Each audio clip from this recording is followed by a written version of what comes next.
eh, sesu- hari ini sesuai dengan eh, apa namanya yang telah kami umumkan melalui berbagai saluran informasi bahwa kita akan mengadakan open house prodi magister pariwisata, tanya jawab, diskusi mengenai prodi magister pariwisata gitu. Mungkin tidak akan, mudah-mudahan tidak terlalu lama, maksimal sampai jam 11 kita berdiskusi, dan fokusnya itu kepada kami ingin mengenalkan apa itu prodi magister pariwisata kepada ibu dan bapak gitu. Dan untuk itu izinkan saya nanti share screen. Pertama-tama saya perkenalkan diri dulu. Saya dengan Galih Kusuma. Saya saat ini diberi amanat sebagai Ketua Prodi Magister Pariwisata oleh Rektor UPI, dan ini adalah tahun keempat saya ya sebagai Ketua Prodi.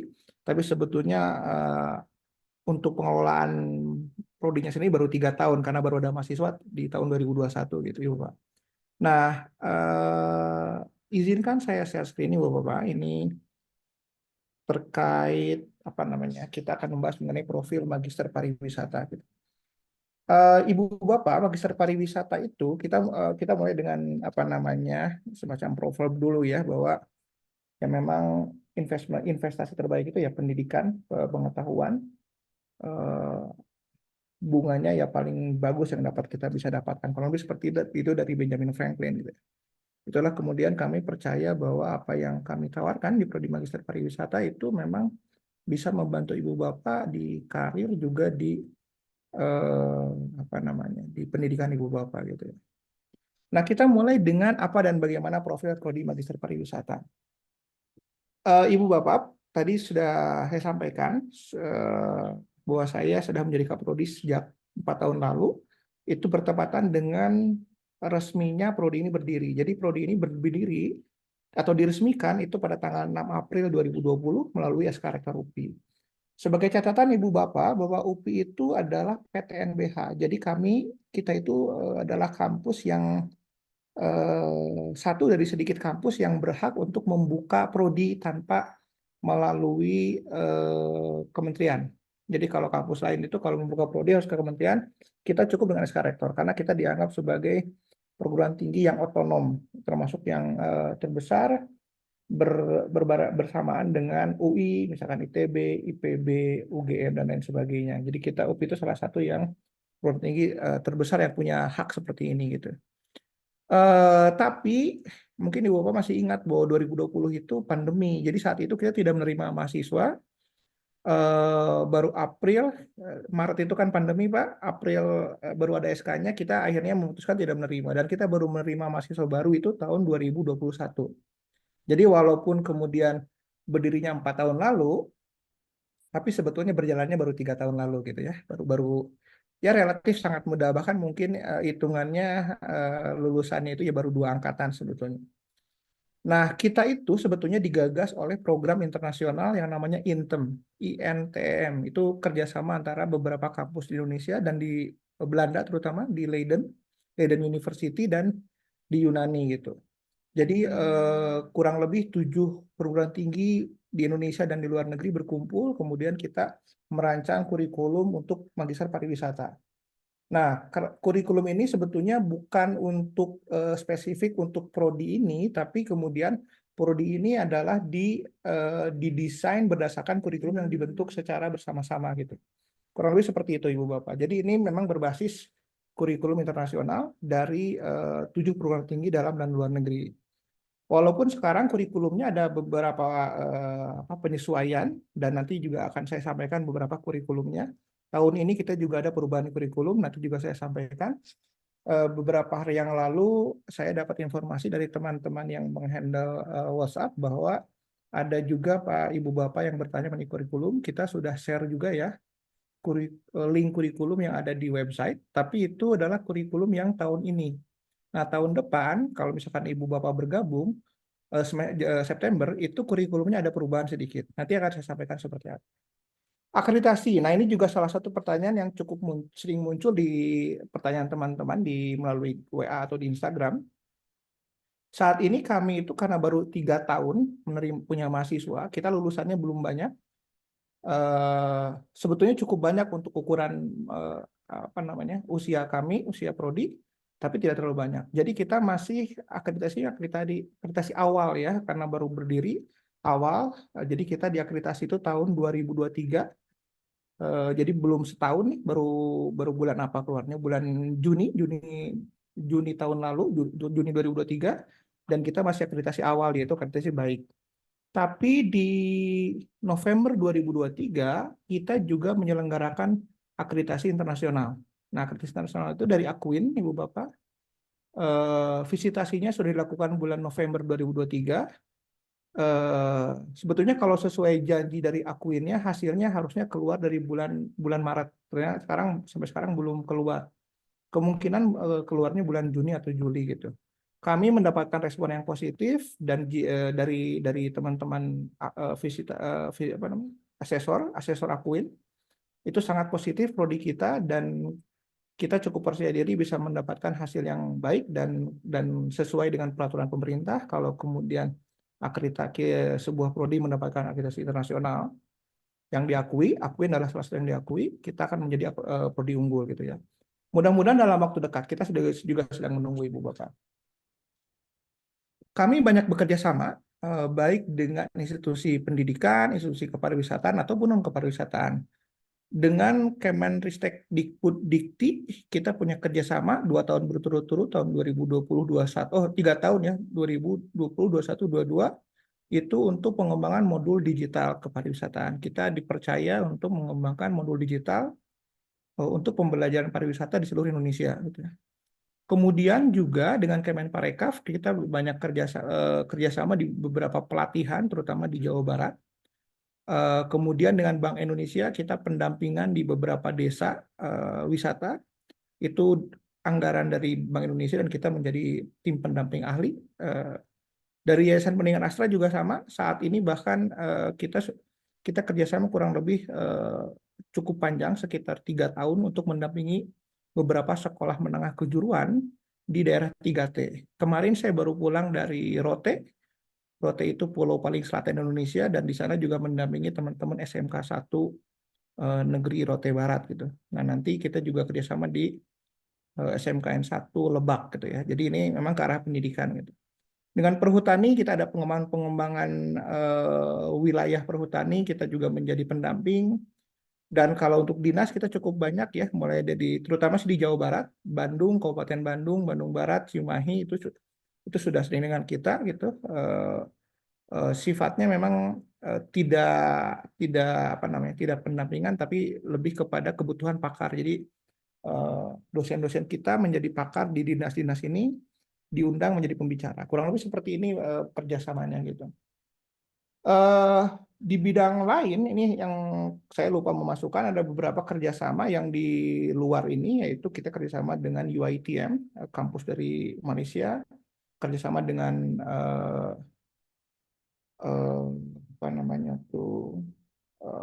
dengan beberapa kampus di luar negeri untuk program Erasmus Plus, tapi saat ini masih pengajuan, jadi masih berjalan. Saya juga lupa memasukkan ini, karena ini masih dalam tahap diskusi ya, tapi rencananya tahun ini kita akan bekerja sama dengan Budapest Business University untuk program dual degree. Jadi nanti degree-nya double, Magister Pariwisata dan Manajemen Bisnis, Master of Business dari Budapest Business University. Hanya saja untuk yang program dual degree ini ada ketentuan harus 1+1. Jadi setahun di Indonesia, setahun di Budapest. Jadi kami merancangnya memang diperuntukkan untuk teman-teman mahasiswa yang fresh graduate atau yang fast track. Nanti saya jelaskan apa itu fast track gitu. Jadi setahun di sini, tahun keduanya itu di Budapest. Bahkan biayanya di waive, bahkan mereka juga bisa memberikan ruang untuk mahasiswa untuk bisa bekerja ya, sambil belajar di sana. Jadi biayanya mungkin tidak terlalu besar. Ini lokasinya, ini kenapa saya sampaikan, karena ternyata ada juga teman-teman yang bertanya lokasinya di mana. UPI itu sekali lagi salah satu PTNBH, salah satu kampus terbesar di Indonesia. Memang spesifiknya dulu itu UPI dikenal dengan IKIP, Institut Keguruan Ilmu Pendidikan. Jadi ada anekdot bahwa UPI itu adalah singkatan dari Universitas padahal IKIP. Nah, sebetulnya UPI ini memang fokusnya banyak yang terkait pendidikan. Prodi-prodi lain itu kebanyakan pendidikan. Tapi non-pendidikannya baru muncul tahun 1999 dan kita usianya sudah lebih dari 50 tahun ya universitas ini. Lokasinya di Bandung, Ibu Bapak. Kayak lagi saya sampaikan ini karena kemarin ada yang bertanya juga gitu lokasinya di mana. Nah, itu di Bandung, tepatnya di Jalan Dr. Setiabudi nomor 229 di Bandung atas. Nah, kalau ke arah Lembang itu kelewat sebelah kiri ada gedung ikonik kita namanya Gedung Parter atau Gedung Bumi Siliwangi dulu ya. Itu Ibu Bapak untuk lokasi. Nah, sekarang kita masuk ke profil dosen. Saya tidak bisa menyampaikan satu persatu karena cukup banyak dan saya lebih ingin diskusi. Jadi saya secara umum saja berikan gambaran bahwa kita itu di Prodi Magister Pariwisata terdapat 3 orang guru besar, ya, profesor artinya di bidang sosiologi pariwisata, geografi pariwisata, dan kemudian ada pendidikan anak ya. Tapi ini beliau banyak membantu juga di pariwisata. Untuk dokter ada ini belum di revise, ada 10 dokter lulusan dari dalam dan luar negeri, ada bahkan tercatat dalam hitungan kami dosen-dosen di Magister Pariwisata ini 6 diantaranya lulusan dari kampus terbaik di luar negeri gitu ya. Nanti mungkin bisa dicek Ibu Bapak di halaman website kita untuk mengetahui dosen-dosennya. Nah, selama 3 tahun berdiri kita juga ada 7 visiting professor. Bukan berbarengan ya, tapi berurutan gitu. Jadi 7 visiting professor itu adalah profesor yang kita undang dari luar negeri. Jadi bukan dari dalam negeri, tapi dari luar negeri. Mereka dari kampus-kampus luar negeri kita undang, dan semester ini ada 2 profesor yang kita undang, dan insya Allah datangnya itu bulan Juni gitu. Nah, semester depan sedang kita rencanakan siapa yang akan kita undang. Atau mungkin kalau tidak semester depan, berarti semester depannya lagi. Kita akan selalu berkala mengundang para profesor dari luar negeri gitu. Saya izin dulu Pak Redo, apakah ada teman-teman dosen di sini? Mungkin sambil saya kenalkan sedikit. Ada nggak ya? Belum terlihat. belum ada ya, belum ada. Ada teman-temannya, teman-teman mahasiswa gitu. Kemudian, nah ini visiting profesor kita selama 3 tahun terakhir ya, dari tahun 2021 sampai hari ini. Yang di atas itu ada Prof. Alistair Morrison, Dr. Rasidah Hamid, Hera Oktadina PhD, Dr. Ryan Smith, dan Profesor David Hein. Ini adalah visiting professor yang pernah kita undang. Profesor Alistair Morrison kita undang tahun 2021. Bu Rasidah Hamid itu 2022 awal. Ibu Hera Oktadiana 2002 akhir. Beliau adalah orang Indonesia tapi di James Cook University. Kemudian Dr. Ryan Smith ini rekan saya 2023 ya, 2023. Profesor David Hein juga 2023. Nah, untuk 2024 bulan Juni kita akan mengundang Profesor Muhammad Hafiz dari UIT Malaysia. Ini kawan saya juga, dan Amare Wondirat PhD dari University of the South Pacific. Nah, Ibu Bapak mungkin bisa melihat bahwa kita itu memang cukup concern terhadap kualitas akademik. Jadi kita mengundang banyak profesor-profesor luar negeri yang memang baik gitu ya. Walaupun yang di atas, yang 5 orang terdahulu itu perkuliahannya bentuknya offline, kecuali Profesor David Hein yang datang secara langsung ke Indonesia. Tapi untuk yang Muhammad Hafiz dan Amare ini akan hadir insya Allah bulan Juni. Sedang kita persiapan untuk kedatangannya. Mudah-mudahan tidak ada halangan karena mungkin ada sedang proses visa untuk Pak Amare ya, teman-teman Amare. Untuk profilnya bagaimana? Saat ini mahasiswa yang aktif ada 34. Ini terdiri dari 3 angkatan kayaknya ya, 3 angkatan atau 4 angkatan. Tapi angkatan yang 2 angkatan itu cuma sedikit gitu. Nah, ini komposisi seperti ini kurang lebih. Ada 4 praktisi hitungan kami, ada 2 orang guru SMK Pariwisata, ada 2 profesional, ada 15 mahasiswa fresh graduate, artinya yang baru lulus dari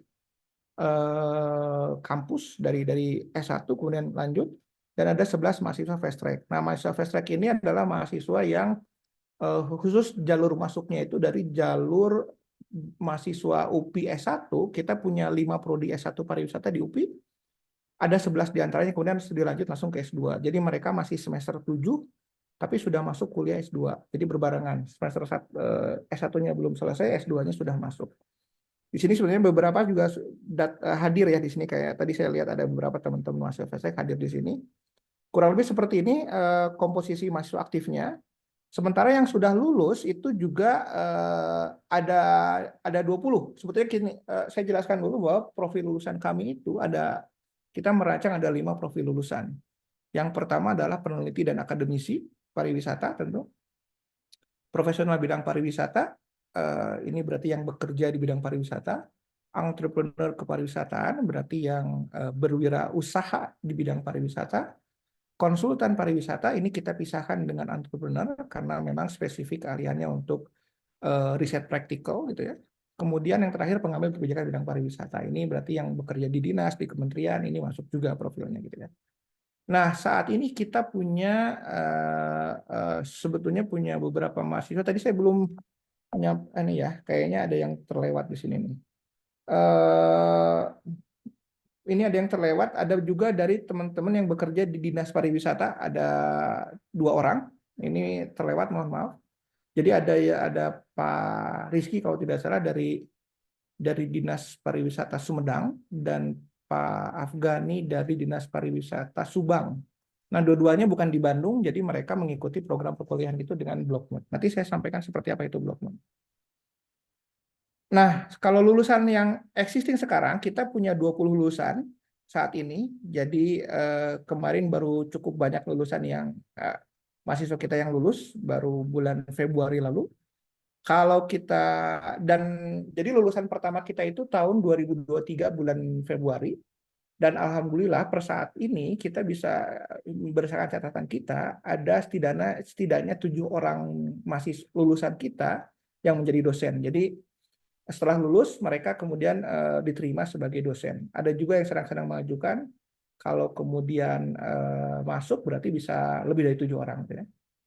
Ada yang tercatat sebagai 4 orang pengusaha atau entrepreneur, ada juga yang 3 orang profesional. Nah, ada 6 orang ini fresh graduate karena baru lulus kemarin, jadi masih menunggu wisuda Ibu Bapak. Ini kurang lebih profilnya yang saat ini.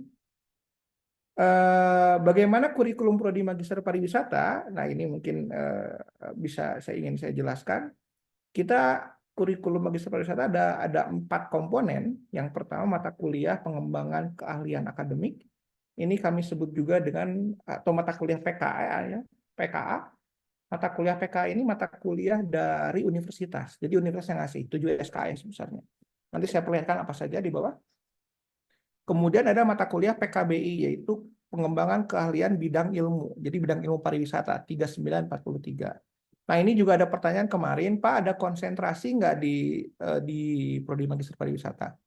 Nah, sebetulnya UPI mulai 2 tahun lalu, kalau tidak salah ya, tidak mengenal yang disebut dengan konsentrasi. Adanya adalah mata kuliah pilihan. Jadi, tidak lagi dikonsentrasikan, tapi kita sampaikan bahwa ini ada mata kuliah keilmuan, bidang studi, silakan memilih yang mana. Nah, jadi keahliannya itu tergantung Ibu Bapak nanti memilih prodi mata kuliah yang mana. Jadi tidak diarahkan ini jurusan apa, jurusan apa, jurusan apa. Tentu bisa saja kita juruskan misalkan kalau untuk mau jadi peneliti ambilnya mata kuliah A, B, C, D gitu ya. Tapi dalam konsep kurikulum di UPI itu tidak ada penjurusan resmi, jadi hanya pilihan, mata kuliah pilihan. Nanti saya perlihatkan di bawah. Kemudian berikutnya ada kelompok yang ketiga itu proposal tesis atau tugas akhir. Nah, ini mulai tahun ini Ibu Bapak, ini juga menarik, jadi cukup bisa ditangkap oleh teman-teman praktisi karena kita tidak hanya menulis tesis tapi juga tugas akhir. Tugas akhir itu bentuknya proyek. Jadi ada beberapa nanti bentuk tugas akhir itu salah satunya tesis gitu ya. Kami selalu menyampaikan kalau Ibu Bapak menjadi akademisi, akademik atau fresh graduate sebaiknya mengerjakan tesis. Tapi untuk teman-teman yang praktisi, yang sudah punya usaha, yang sudah punya pekerjaan, yang basisnya pariwisata itu bisa memanfaatkan ini tugas akhir. Jadinya proyek Ibu Bapak. Bukan menulis tesis tapi proyek. Walaupun proyek itu nanti harus juga menulis laporan ya, tapi tidak tesis murni gitu. Disebutnya karenanya tesis garis miring TA, kemudian tesis tugas akhir. Ini mulai tahun ini, Pak. Jadi justru angkatan yang saat ini sedang existing itu belum ada gitu. Nah, ada ininya, ada update-nya. Jadi kalau teman-teman yang saat ini sedang kuliah, di sini ada mahasiswa saya yang bergabung juga di Zoom meeting ini. Mereka masih hanya perlu mengambil 36 SKS. Tapi untuk semester depan, untuk tahun ajaran baru itu minimum 54 SKS. Jadi ada kenaikan sekitar 18 SKS ya. Hanya saja memang kebijakannya mata kuliah yang asalnya SKS-nya kecil diperbesar. Jadi asalnya 3 SKS jadi 4 SKS. Ada yang 4 SKS jadi 6 SKS. Jadi sebetulnya jumlah mata kuliahnya tidak bertambah banyak. Bebannya saja yang terhitung menjadi seperti banyak gitu ya. Nah, ini kurikulum Magister Pariwisata untuk apa namanya ya? Untuk prodi kita. Nah, saya secara umum ya, secara global ya, saya sekarang sampaikan juga untuk yang lebih spesifik mata kuliah PKI itu apa saja. Tadi sudah saya sampaikan bahwa mata kuliah pengembangan keterampilan akademik itu adalah mata kuliah yang diberikan dari universitas. Jadi bukan dari prodi. Jadi harus diambil, yaitu kajian pedagogik karena kita UPI, Universitas Pendidikan Indonesia, jadi pedagogik harus ada mata kuliah filsafat ilmu dan ada mata kuliah pilihan untuk PK ini yaitu statistika terapan, desain penelitian dan integrasi teknologi. Kemudian mata kuliah pengembangan keahlian bidang ilmu ini adalah mata kuliah prodi, Ibu Bapak. Sebentar saya stop share, saya ganti share-nya ke list mata kuliah ya Ibu Bapak ya. Saya mohon maaf kalau saya presentasi terlalu cepat karena punya target jam 11 harus selesai Ibu Bapak. Baik, ini adalah mata kuliah yang kita tawarkan. Mohon maaf ini menggunakan bahasa Inggris karena ini adalah mata kuliah ya apa namanya daftar mata kuliah yang kita berikan untuk kerjasama dengan BBU juga. Jadi sekalian saya sampaikan di sini gitu. Jadi ini ada yang English class. Jadi rencananya semester depan kalau kita ada kerjasama dengan beberapa kampus di Swiss dan di Hungaria. Itu kalau kemudian jadi maka ada teman-teman mahasiswa dari Swiss terutama yang akan hadir di kita dan mengambil beberapa mata kuliah. Ini yang kemudian kita tawarkan dalam bahasa Inggris ya. Jadi bukan berarti nanti ini pasti bahasa Inggris, tapi nanti kalau kemudian ada mahasiswa asing dari Swiss itu akan kita bagi dua kelasnya, ada kelas bahasa Inggris dan kelas bahasa Indonesia. Gitu. Nah, mata kuliahnya apa saja? Ada konsep pariwisata, konsep dan filosofi pariwisata, ada community based tourism, ada tourism consumer behavior, analysis of tourism policy dan seterusnya ke bawah. Ibu Bapak di sini apa ya catatannya? Di sini ada yang saya beri tanda biru. Nah, tanda biru ini yang kemudian kita punya akan sedang dibangun perkuliahan berbasis digital di sini untuk yang saya tanda biru. Mudah-mudahan terlihat ya. Ini birunya agak samar. Saya pertegas dulu sebentar. Nah, yang ini ya. Nah, ini berbasis digital. Selebihnya itu masih blended learning. Nanti saya jelaskan seperti apa, Ibu Bapak. Mata kuliah cukup banyak. Nah, di bawah ini ada mata kuliah khusus untuk mahasiswa riset. Dari sini ya, Ibu Bapak. Nah, mata kuliah riset ini sementara ini belum kita tawarkan atau belum dipertimbangkan untuk ditawarkan karena ini kita harus mencari mahasiswa yang betul-betul basicnya dari riset. Jadi kami harus melihat dulu S1-nya seperti apa, risetnya seperti apa, skripsinya seperti apa. Dari situ kemudian kita bisa menentukan apakah yang bersangkutan bisa masuk riset atau tidak. Nah, untuk mahasiswa riset, mahasiswa jalur riset ini mungkin perkuliahannya tidak akan bersama-sama dengan teman yang lain. Ini lebih kepada one on one atau satu dengan ya kelompok dengan satu dosen gitu. Karena pasti kelompoknya kecil kalau untuk penelitian. Kalau untuk jalur penelitian Ibu Bapak. Nah, ini mata kuliahnya nanti juga saya belum bisa mengirimkan link sebetulnya di website kami sudah ada. Tapi saat ini sebetulnya di prodi itu di universitas sedang menyelesaikan kurikulum baru. Ini alamat kita, saya izin share juga di Zoom meeting ya, di link Zoom meeting, nanti Ibu bisa ngecek. Ini adalah kurikulum kita yang saat ini dikembangkan. Nah, ini saya sekali catatannya adalah begini Bapak. Kurikulum yang tadi saya share itu, ini adalah kurikulum yang masih ongoing karena masih dalam proses updating. Jadi ini belum sepenuhnya muncul semua. Ini baru mata kuliah yang dari universitas saja. Ya mungkin apa namanya tidak mencerminkan ini ya, tidak mencerminkan mata kuliah kita seluruhnya gitu. Sebentar, saya kirimkan juga yang kita.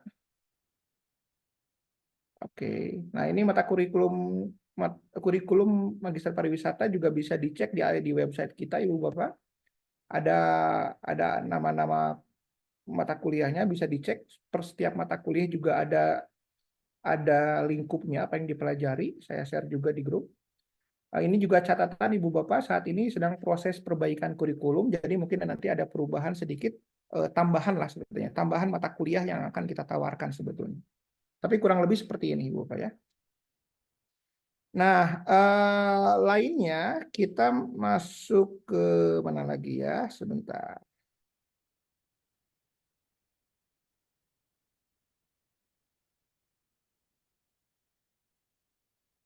Oke, nah ini kita masuk ke bagian selanjutnya. Ini banyak juga yang bertanya di sini, bahkan mungkin paling banyak. Bagaimana proses perkuliahan di Magister Pariwisata? Apa ini kelasnya online atau offline? Nah ini kalau saya dapat informasi dari tim sosmed kita atau tim tim informasi kita bahwa ini adalah salah satu pertanyaan yang paling banyak ditanyakan oleh teman-teman dari para eh, penanya ya. Mungkin dari kami itu mendapat pertanyaan mungkin dalam 5 hari terakhir itu dari lebih dari 100 orang. Sebagiannya mungkin ada sekitar 30-40 orang bertanya apakah ini perkuliahannya offline atau online atau full online gitu ya. Saya jelaskan ya, karena ini pertanyaan yang jawabannya tidak terlalu mudah dijawab dalam bentuk tertulis. Jadi mohon izin bisa saya jelaskan di sini gitu. Kami punya dua pendekatan, yaitu disebut blended learning, luring dan daring. Nah, ini harus dipahami dulu. Apa itu luring? Luring itu dibagi dua juga perkuliahannya, itu weekly basis. Ini kami arahkan weekly basis itu diperuntukkan untuk mahasiswa yang fresh graduate atau fast track. Jadi mahasiswa fast track dari yang masih S1 kemudian lanjut S2 itu wajib diarahkan ke weekly basis kecuali atas pertimbangan dosen. Jadi misalkan pertimbangan dosennya nggak apa-apa, mahasiswa fast track masuk Blokmon itu tidak apa-apa. Tapi secara kebijakan dari prodi itu weekly basis mahasiswa fast track itu, atau mahasiswa yang baru lulus dan sedang tidak mengambil pekerjaan apapun itu maksudnya weekly basis. Nah, dari luring kita juga punya pilihan, terutama ini diambil oleh teman-teman yang praktisi, yaitu Blokmon, ya, Blokmon. Sebelumnya kita punya konsep 4-8-4. Sekarang konsepnya 6-8-2. Jadi apa itu 6-8-2 atau 4-8-4? 6-8-2 itu seperti ini. Block mode itu 6 pertemuan di minggu awal semester dalam bentuk tatap muka. Jadi nanti Ibu Bapak diminta untuk hadir ke kampus UPI selama 1 minggu. 1 minggu itu ada 5 mata kuliah yang setiap mata kuliahnya dihitung 6 pertemuan. Jadi dalam 1 semester Ibu Bapak harus wajib hadir di UPI selama seminggu. Kalau berdasarkan apa namanya perhitungan kita dalam 4 semester perkuliahan, Ibu Bapak setidaknya di 2 semester awal itu harus hadir selama 1 minggu di awal semester. Jadi misalkan semester 1 Ibu Bapak harus hadir di UPI selama seminggu atau 5-7 hari ya, 5-7 hari atau 5-6 hari, sorry. Kemudian di semester 2 sama juga 5-6 hari di awal semester. Setelah itu perkuliahan dilakukan tatap muka melalui platform meeting online, Zoom meeting yang mungkin kita kenal seperti saat ini Zoom meeting. Nah, yang ingin saya sampaikan adalah banyak orang yang memahami bahwa Zoom meeting seperti ini adalah perkuliahan daring. Nah, sebetulnya yang seperti kita lakukan itu dikategorikannya itu tetap kategorinya itu ya kalau bahasa pendidikannya sinkronus Ibu Bapak, bukan luring, sinkronus. Artinya tatap muka langsung. Saya bertemu dengan Ibu Bapak secara langsung, saya bisa minta misalkan teman-teman untuk tolong dibuka kameranya misalkan. Nah, itu disebutnya sebagai sinkronus. Jadi itu saya masukkan sebagai luring bukan daring. Jadi yang kita lakukan sekarang kalau dalam perkuliahan disebutnya ya masuk dalam sinkronus atau luring gitu ya. tatap muka melalui platform online. Nah, ini yang 8 pertemuan ya, yang 8 ini tatap muka melalui platform meeting online. Jadi 6 pertemuan di minggu awal secara langsung, secara fisik, 8 pertemuan melalui platform meeting online, dan 2 pertemuan ujian atau tes atau kuis, apapun itu bentuknya, dalam bentuk ujian. Ujiannya bisa melalui daring, bisa melalui hanya tertulis dan lain sebagainya, semuanya seperti ini. Seperti ini. Jadi kalau di tahun lalu itu block-boundnya 2 kali dalam 1 semester. Nah, tahun ini block-boundnya hanya 1 kali. Dipadatkan di minggu awal saja, setelah itu melalui platform meeting online. Nah, kalau daring bagaimana? Daring itu pembelajarannya berbasis LMS. Nah, kita bagi 2, Ibu Bapak. Kita persiapkan pembelajaran berbasis LMS-nya. Jadi Ibu Bapak nanti kuliahnya itu melalui sistem yang ada di UPI gitu. Jadi kita punya sistem namanya itu Sepada UPI. Ada spot, ada Sepada, itu kita bisa menggunakan dua-duanya. Itu perkuliahan di situ. Nanti ada diskusi juga di sistem, itu melalui sistem gitu ya. Jadi bukan melalui bukan tatap muka gitu. Nah, perkuliahan ini didukung dengan tatap muka melalui platform meeting online. Nah, ini yang kemudian disebut dengan blended learning, luring dan daring. Jadi luring daring itu bukan jadi kalau ada ibu bapak yang meminta ini perkuliahannya daring, nah saya bisa berasumsi bahwa daring itu mungkin seperti ini Zoom meeting. Nah, sebetulnya kalau secara pendidikan yang namanya daring itu ya berbasis LMS yang sebenarnya. Nah, ya, kalau kita kemudian bicara LMS, belum semua mata kuliah di kita itu siap dengan LMS yang online. Karena itu makanya kami sebutnya dengan blended. Nah, yang biru ini Ibu Bapak, ini yang sedang kita persiapkan untuk daring, untuk LMS ya, untuk LMS. Jadi nanti 6 mata kuliah ini sedang kita persiapkan untuk LMS. Mudah-mudahan semester ini setidaknya 4 mata kuliah sudah selesai LMS-nya, jadi sudah bisa digunakan. Jadi dari sekian belas mata kuliah yang kita tawarkan, minimal 4 diantaranya itu sudah bisa ditawarkan secara daring. Jadi Bapak tidak perlu datang ke kampus kalau untuk mengerjakan mata kuliah ini. Hanya perlu membuka sistem, mengerjakan, kemudian lewat daring gitu ya. Nah, kalau untuk yang mata kuliah yang lain, yang sisanya mungkin sekitar 11 atau 10 mata kuliah, itu bentuknya yang tadi saya sampaikan dalam tanda yang kita kita jelaskan sebagai luring ya. Ya, mungkin luring ini sekali lagi mungkin tepatnya bukan luring tapi sinkronus Ibu Bos. Sinkronus artinya kita bertemu langsung baik melalui tatap muka fisik ataupun tatap muka melalui dunia maya seperti ini. Nah, ini sinkronus itu. Ini mungkin untuk lebih tepatnya saya sebutkan ya, tuliskan sinkronus supaya tidak salah. Ini kalau daring itu asinkronus. Jadi tidak ketemu langsung, jadi lewat sistem aja gitu. Ditambah dengan yang platform meeting. Nah, kurang lebih seperti ini, Bapak. Jadi gimana? Jadi kalau Ibu Bapak itu eh, profesional yang bekerja, ya, eh, kita punya tawaran untuk kuliah di kita itu dengan menggunakan yang metode blended ini. Sebagian Ibu Bapak bisa sebagian mata kuliah diambilnya secara block mode seperti ini. Kalau Ibu Bapak yang praktisi dan punya pekerjaan tidak mengambil weekly basis tapi block mode ya. Jadi Ibu Bapak hadir di kampus UPI selama 1 minggu di 6 pertemuan awal di setiap semesternya. Kemudian tatap muka melalui platform meeting online seperti saat ini. Kemudian ada juga perkuliahan dilakukan secara berbasis LMS. Jadi hanya melalui LMS saja. Dan tatap muka melalui platform meeting online. Jadi 2 gitu. Seperti ini. Artinya kalau dihitung-hitung Ibu Bapak kalau kuliah di sini 4 semester, hitungannya seperti ini Bapak. Maka Ibu Bapak hanya perlu wajib hadir itu di awal semester 1. Berarti kalau September mulai, maka bulan September Bapak perlu hadir di kampus mengikuti perkuliahan selama seminggu.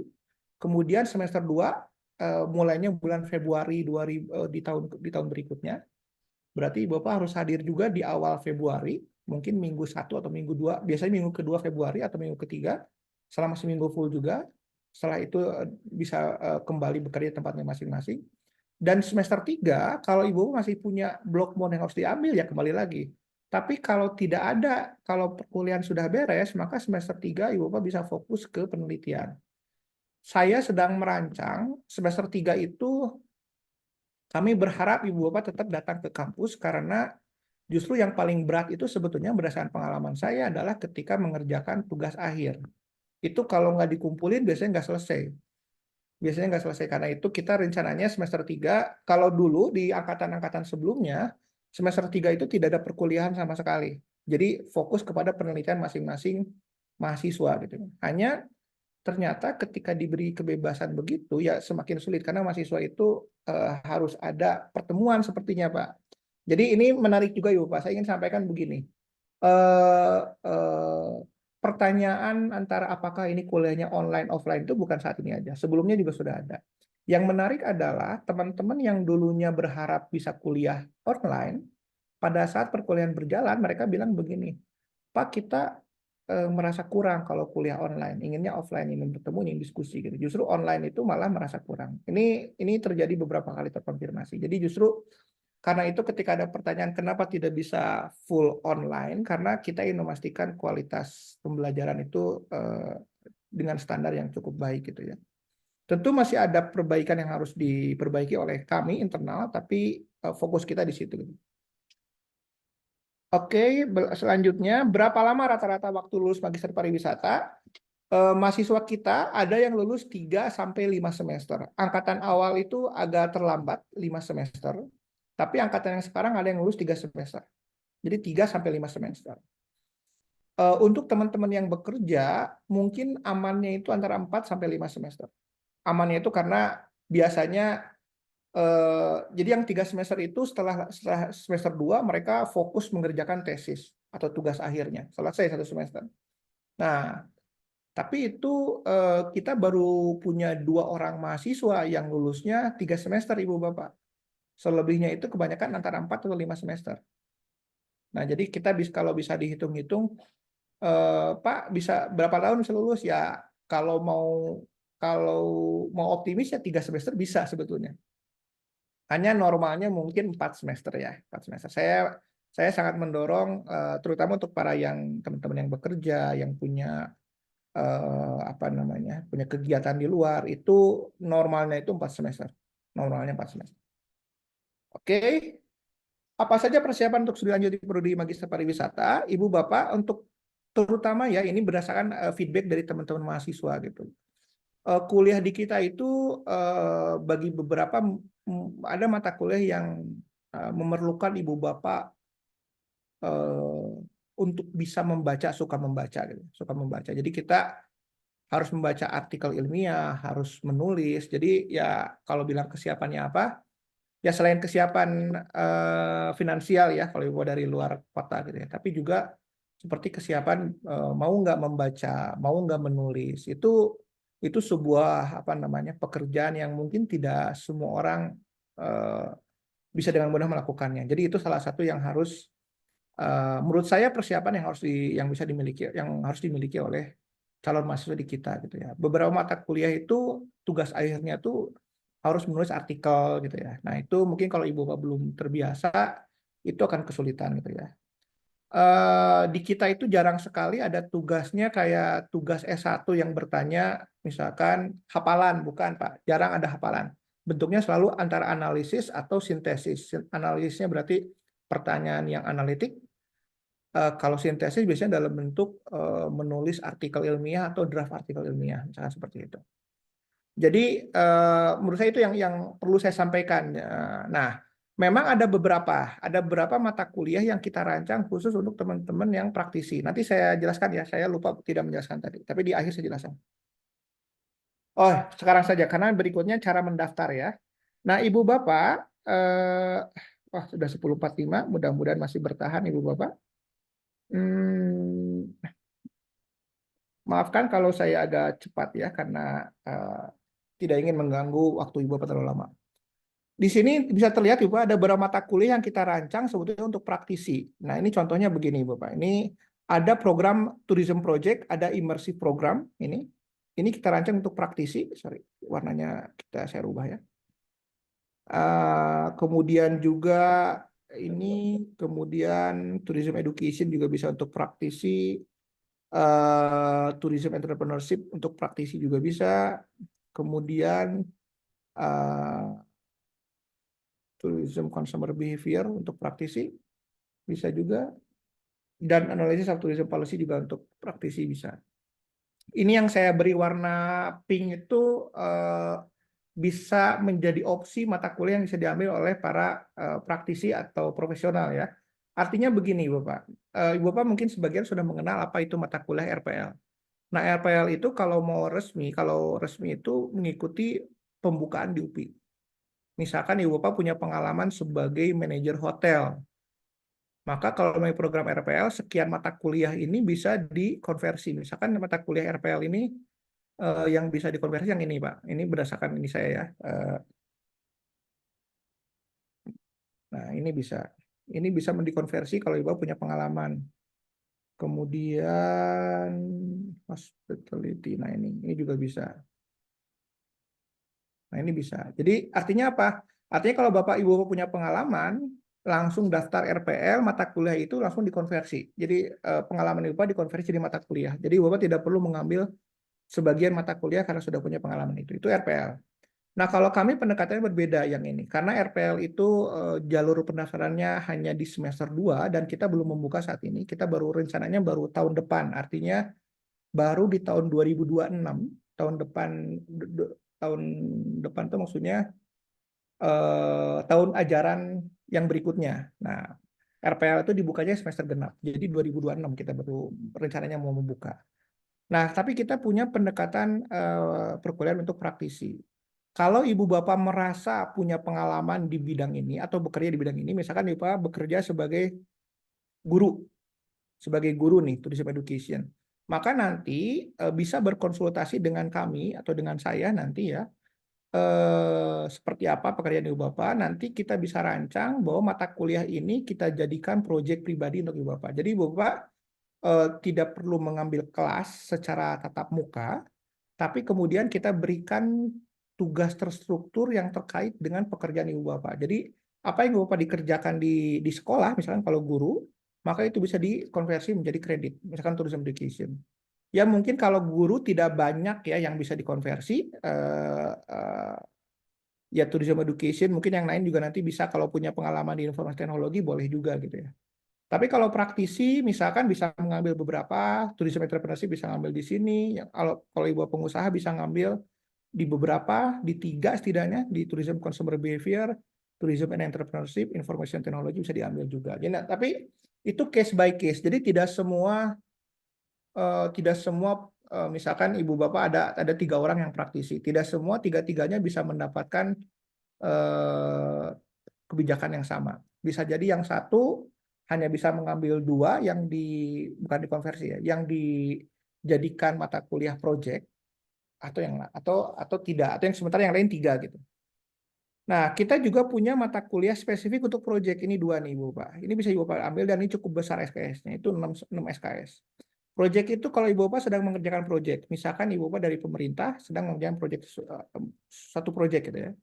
Sampaikan pada kami, presentasikan, nanti kita pertimbangkan apakah proyek tersebut sepadan nggak untuk dinilai sebagai 6 SKS. Jadi pekerjaan Ibu Bapak bisa dikonversi dalam tanda kutip menjadi proyek, tapi nanti ada laporan khusus yang seperti apa ya? Ya diberikan laporan gitu pada kita bahwa kita sudah melakukan ini hasilnya. Tentu nanti ketika Ibu Bapak presentasi di awal, kita sampaikan juga, kita minta pengerjaannya seperti ABCD. Nah, ABCD ini yang menjadi apa namanya, target pekerjaan Ibu Bapak ya. Ya mudah-mudahan sesuai dengan pekerjaan di lapangannya, tapi itu menjadi target ke kampus. Jadi nanti Bapak tuh datang ke kampus itu menyerahkan laporan, ya presentasi, menyerahkan laporan hasil proyeknya gitu ya. Pak, gimana kalau proyeknya belum selesai, perkuliahannya sudah selesai, ya berarti ongoing. Sampai saat ini sudah sejauh mana. Nah, itu bisa diakui sebagai nama SKS. Ada juga program imersif. Program imersif ini tidak pernah kami tawarkan sebelumnya, tapi untuk praktisi sangat mungkin. Imersif itu terhitung sebagai kalau ke mahasiswa ya, mahasiswa bekerja sebagai profesional di sebuah industri pariwisata, itu imersif. Kalau di S1 namanya on the job training, kalau di S2 namanya immersive program kami menamakan. Nah, ini juga sama 6 semester. Kalau project itu ibu bapak Pimpronya atau punya kewenangan di project, kalau di immersive itu bapak bekerja kepada sebuah institusi. Kurang lebih seperti itu. Bisa digabung nggak? Ya bisa saja sebetulnya, tapi ini case by case juga. Jadi jangan sampai ibu bapak mengerjakan tourism project, tapi dihitungnya hanya sebagai mengerjakan project saja, tapi dihitungnya 2. Gitu. Nah nanti ini case by case ibu bapak. Dilihat oleh program studi tergantung kedalamannya. Nah, nanti di reviewnya mungkin oleh 2 atau 3 orang dosen supaya objektif. Oke, sebentar ya. Ada satu. Oh ya, bagaimana cara mendaftar di program studi Magister Pariwisata yang terakhir ya? Untuk mendaftar, memang ini sekali lagi saya berdasarkan pertanyaan-pertanyaan yang sudah muncul saja. Jadi kurang lebih mana ya? Bentar. Oke, mendaftarnya di sini ya Bapak ya. Mendaftarnya di e-form. Di alamat ini e-strip-form.upi.edu/pmb di sini. Mungkin sebagian sudah mencoba ya. Tinggal didaftar, nanti ada masuk. Nah, di sini ada pilihan Ibu Bapak, ikut ambil seleksi mandiri. Nama, silakan kasih nama ini bukan Dian Sastro, tapi diisi saja. Dan seterusnya.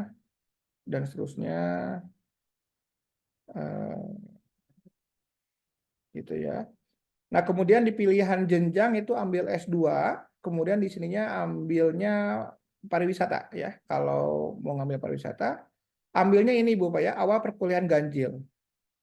Begini, kenapa Pak, kalau saya mau mulai genap gimana? Sebetulnya tidak masalah, tapi kalau kemudian di ganjil ini kita sudah punya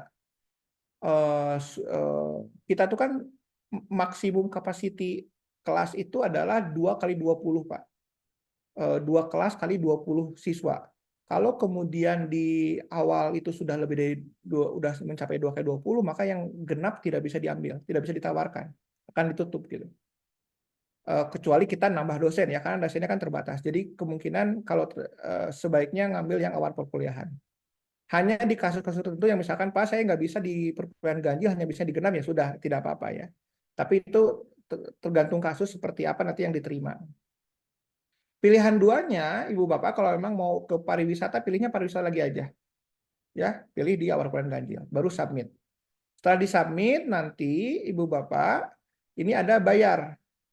Nah, ada bayar, tinggal dibayar, nanti Ibu Bapak hanya perlu membayar ini ada virtual account yang dibayar ya. Bank BNI 241, Bank Mandiri 899 dan seterusnya. Ini tinggal di copy paste dibayar. Itu langsung otomatis. Nanti setelah bayar masuk ke sini.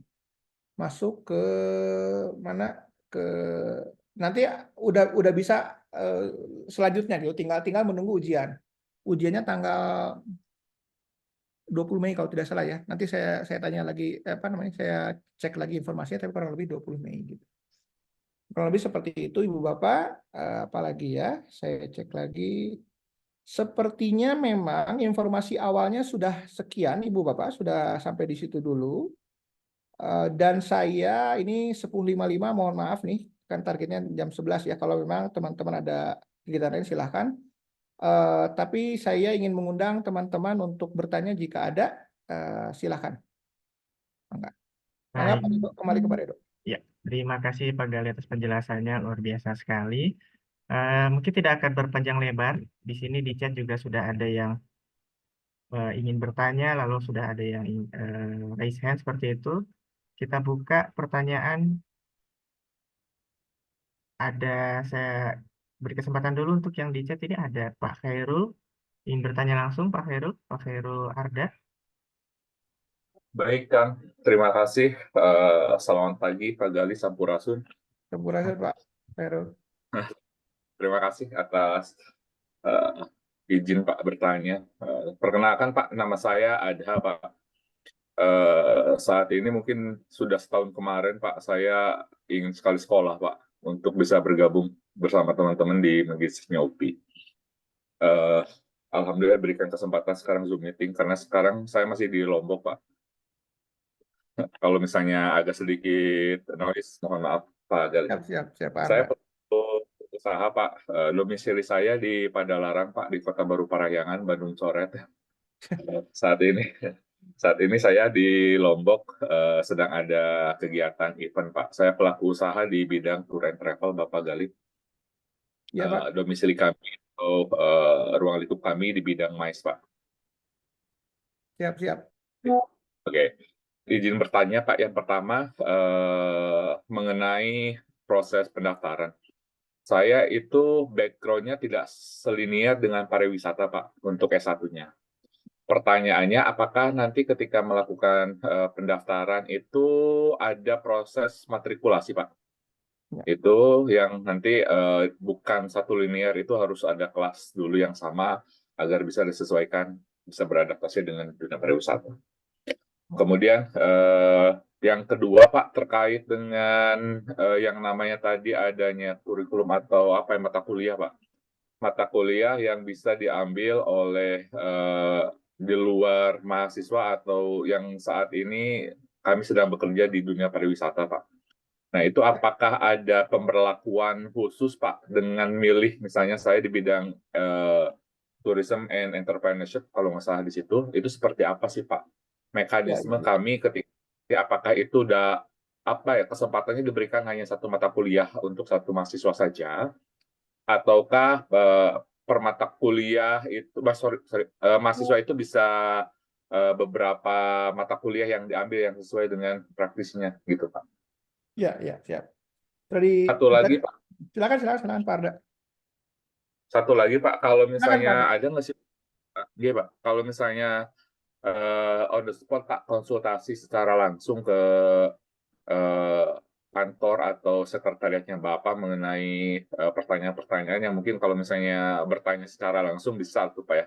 Boleh, silakan. Kalau di situ, Tapi terima kalau kasih. hitungannya menghitung dengan pendaftaran, kayaknya pendaftarannya kan terakhir tuh Senin Pak ya. Jadi Senin. Oh, Kecuali diperpanjang. Saya tidak tahu diperpanjang. Jadi kalau memang Bapak ingin konsultasi dalam konteks ingin mendaftar, punya rencana mendaftar untuk semester ini, berarti jendelanya itu hanya hari ini sampai hari Senin Pak. Setelah itu Bapak harus mendaftar gitu. Iya. Baik. Kecuali Masih, ada saya perpanjangan dari UPI-nya ya Pak ya. Dari UPI-nya ada perpanjangan mungkin bisa gitu. Itu aja sebenarnya Pak. Oh baik, cuman mungkin itu aja Pak, 3 dulu. Mungkin ada saudara-saudara yang akan bertanya, mungkin bisa kasih waktunya. Terima kasih Pak Hatur nuhun Pak Baik, Gali. hatur nuhun Pak Arda. Pak Nuhun, Ada, Pak Arda. Pak Ada. Kita Pak tampung, Gilang mangga, Pak Redo mangga. kita tampung dulu Pak. Barangkali nanti ada Boleh, pertanyaan yang serupa, boleh. jadi bisa Silakan. sekaligus. Baik, Silakan. kesempatan selanjutnya tadi juga ada Bapak Ridwan Tresna. Ini ada yang udah ngacung Tresna. juga Pak Redo ya. Oh ya, Yang setelah menit tangan ini, juga. ya baik. Setelah ini kita beri kesempatan untuk setelah Bapak Ridwan, Bapak Tommy, lalu Bapak Safrin. Mangga Bapak Ridwan. Assalamualaikum warahmatullahi wabarakatuh. Waalaikumsalam warahmatullahi wabarakatuh Pak Ya, Ridwan. selamat siang.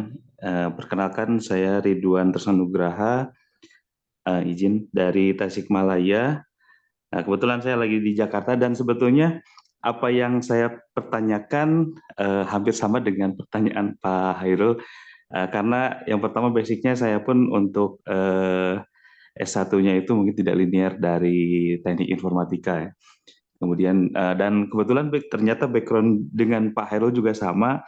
Saya dari pelaku Pak Ada bisnis mungkin ya? pariwisata. Pak Ridwan Pak Ada bukan Pak Herul. Yang sebelumnya ya?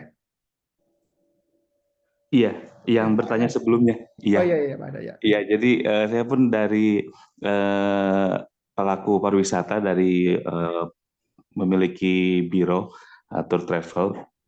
Jadi basic pertanyaan sebetulnya sama Pak. Jadi Ya, sama untuk ya. pertanyaan saya mungkin ternyata sudah tersampaikan sepenuhnya dari penanya pertama. Mungkin seperti itu. Jadi mohon penjelasannya. Terima kasih. Assalamualaikum warahmatullahi wabarakatuh. Waalaikumsalam Ya, warahmatullahi wabarakatuh. baik. Baik, Terima terima kasih, kasih. Pak. Pak Safrin, saya beri kesempatan Pak Safrin. Ya, terima kasih. Bismillahirrahmanirrahim. Assalamualaikum warahmatullahi wabarakatuh. Salam hormat Pak Gali Mas Safrin. sekalian. Saya kayaknya peserta paling jauh di Timur Indonesia. Saya di Sulawesi Tenggara, Pak Gali. Wah, bau-bau Pak ya? Saya Kota Bau-Bau di Pulau Buton. Iya, iya, iya. Ya, saya sebenarnya tertarikkan Pak Gali ingin mendapat kesempatan mencari perguruan tinggi untuk bisa memenuhi harapan saya. Paling tidak perkembangan sistem sekarang perkuliahan ya saya bisa matching ke situ. Kenapa? Karena ya saya sudah masuk 49 tahun ya. Jadi namanya juga sekolah, yang motivasi mungkin tinggi. Tapi Ya. sisi lain gitu, tadi yang saya mau cerita adalah saya ini pure pariwisata, latar belakang pendidikan saya. Saya malah jurnalnya dari D3 Pak. Jadi dari diploma 3, saya jalani juga pun 5 tahun di Unhas. Ya, ya. Dan saya lanjut D4 itu di Udayana, Bali. Kurang lebih 2 tahun. Terus kembali saya pernah hampir kurang lebih 2 semester itu ngajar jadi dosen di Makassar. Perguruan tinggi, satu sekolah tinggi pariwisata, swasta juga, sama satu sekolah tinggi manajemen, tapi ada konsentrasi manajemen bisnis pariwisata. Dalam perjalanan itu kemudian saya jadi PNS 2005 di Kabupaten Wakatobi. Nah, terus 13 tahun ke sana pindah di Buton Tengah, nah, terakhir pernah jadi pelaksana kepala dinas pariwisata. Kurang lebih 3 tahun ini saya di Kota Bau-Bau, sebelumnya di dinas pariwisata, hari ini di kantor wali kota di bagian perekonomian. Iya, iya. Perjalanan dinas saya di kantor ya hampir 80% persentuhan langsung semua dengan pariwisata. Nah, 3 daerah yang saya menjadi tempat bekerja saya, leading sektornya adalah pariwisata. Nah, sehingga saya ingin mendapat fasilitas perkuliahan itu tidak meninggalkan tugas, pendalaman keilmuannya tinggal dipertajam, sehingga ujung-ujungnya formalitasnya itu yang tinggal saya bukukan. Sehingga saya dengan meninggalkan keluarga, beasiswa sekalipun, meninggalkan keluarga untuk kuliah kurang lebih 2 tahun on kampus, menurut saya dengan kondisi sekarang ya rugi bagi saya. Tapi kalau saya mendapatkan sistem perkuliahan yang bisa full online, ke kampus mungkin tinggal hanya konsultasi, tesis, atau kalau ada proyek. Tapi kalau yang tatap muka, apalagi saya dibawa-bawa Pak, naik pesawat ke Bandung itu, PP itu bisa 6 juta itu Pak. Iya, iya. Jadi Iya. pertimbangannya sangat sulit. Di sisi lain Pak, ketertundaan saya tidak S2 sampai sekarang, saya dari dulu harapan saya itu saya pengen linear terus Pak. Linear ya, ya, ya. Mudah-mudahan di UPI ini dengan sistem tadi saya sudah tahu mungkin belum 100% juga timnya UPI, ya paling tidak kalau semester ini belum bisa ya mungkin mudah-mudahan tahun depan saya bisa terfasilitasi dengan perkembangan sistem perkuliahan di UPI yang seperti harapan saya. Makasih Pak Ya. Gali. Terima kasih Pak Safrin. Ya, Saya catat terima kasih juga. Pak Safrin. Ya, lanjut lagi Pak, itu seperti apa? Ya, lanjut lagi karena mungkin kayaknya masih bisa di. Ini Pak Tommy tadi Pak dari. Tommy. Ya, selamat pagi Pak Gali, selamat pagi semua. Pak, saya Tommy, saya dari Jakarta. Kebetulan saya praktisi di dunia F&B, Pak. Nah, yang ingin saya tanyakan mengenai program RPL nih, Pak.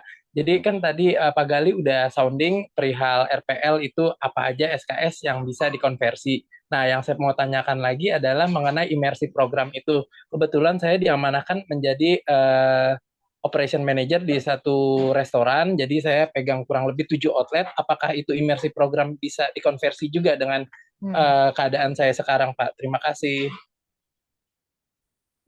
Ya. Ya, Dr. Baik, Numan, terima kasih Pak Tommy. Pak Redo mungkin bisa saya jawab dulu sebentar ya. Ini Boleh, Pak. supaya nanti tadi udah ada berapa kan, nanti yang berikutnya bisa yang periode kedua ya ininya. Mangga Pak, silakan. Baik. Baik, kita jawab dulu ya Bapak ya. Yang pertama dari Pak Ada, ini sama dengan yang Pak Ridwan. Itu saya nanti izin menjawab. Jadi pertama matrikulasi. Kita prodinya itu dari semenjak awal berdiri itu kita diposisikan sebagai interdisiplin, prodi interdisiplin. Jadi prodi yang interdisiplin ilmu gitu. Jadi tidak harus linear gitu. Itu pertama ya. Bahkan dosen-dosen kita tadi mungkin sudah saya sampaikan juga, Prof. Eli itu kepakarannya di sosiologi, ada profesor di bidang geografi, ada juga bahkan di pendidikan anak juga ada gitu ya.